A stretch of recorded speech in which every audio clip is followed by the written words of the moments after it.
নন্দীগ্রামে দেখুন বুলডোজার, সেচ দফতরের জমিতে দখলদারি হঠাতে বুলডোজার।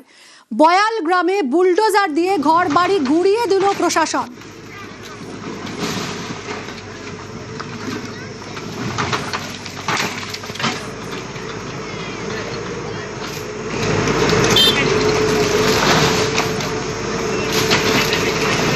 এই যে ঘর বাড়ি গুড়িয়ে দেওয়া হচ্ছে বুলডোজার দিয়ে, তা সবই বেআইনি। সেচ দফতরের জমিতে দখল করে এখানে বাস করছিলেন মানুষ, আর সেটাই এবার বুলডোজার দিয়ে একেবারে গুড়িয়ে দেওয়া হলো। কথা বলবো সুজিতের সঙ্গে। সুজিত, এর আগে 2024 সালে হাইকোর্ট উচ্ছেদ করার নির্দেশ দিয়েছিল, তা সত্ত্বেও তা কার্যকর হয়নি, এবার হলো।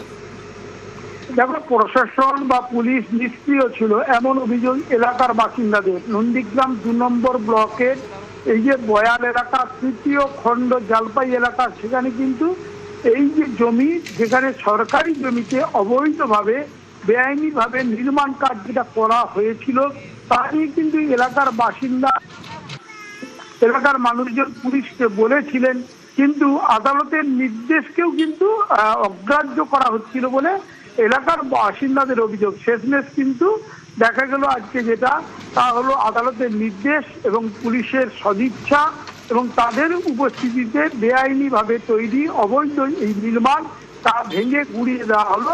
গোটা ঘটনাটি ঘটেছে আইন মেনে, এমনটাই জানাচ্ছে পুলিশ।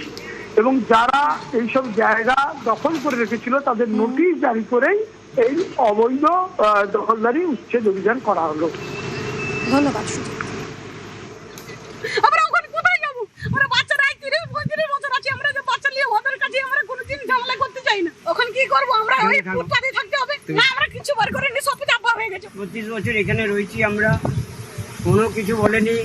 সেচ দপ্তর যদি এটা হলো পুরোটাই তো হবে, কিন্তু এমন ভাবে কাজগুলো আমাদের নোটিশ না কিছু, এই বাচ্চাকে দিনে কোথায় থাকবে। এটা আমরা সেচ দপ্তরের অর্ডার বলে আসি, অনারেবল হাইকোর্টের অর্ডারে, এবং আমাদের যিনি এসডিও ম্যাডাম আছে তার অর্ডার বলে অ্যাজ এ ম্যাজিস্ট্রেট খুব সুস্থভাবেই হয়েছে। এবং তারা তাদের মাল, আমি এসে দেখলাম অলরেডি সব সরিয়ে নিয়েছে, তারা জানতো এবং সেইভাবেই সরিয়ে দিয়েছে।